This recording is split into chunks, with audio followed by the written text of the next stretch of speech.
Тадам! Менің қашаннан бері жыр болған люстрам міне құрылды. Қараңыздар, әдемі болып.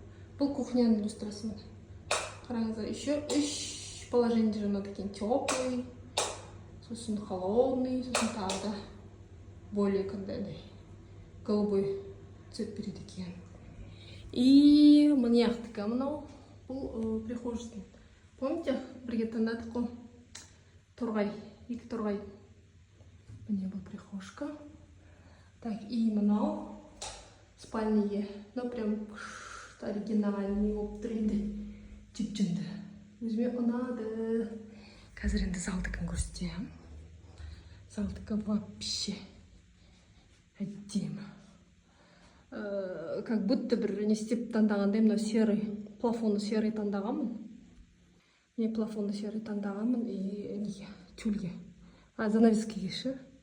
Шторыға подсвет қылыпшы. Мынау лампочка салынбайды, диодный міне. Именно астынан да жарық береді екен. Астынан қарағанда вообще мынадай ғой. Әдемі астынан қарағанда прям. Жанынан қарағанда более қызық қисық сияқты болып тұрған сияқты, но прям асты деген идеальный.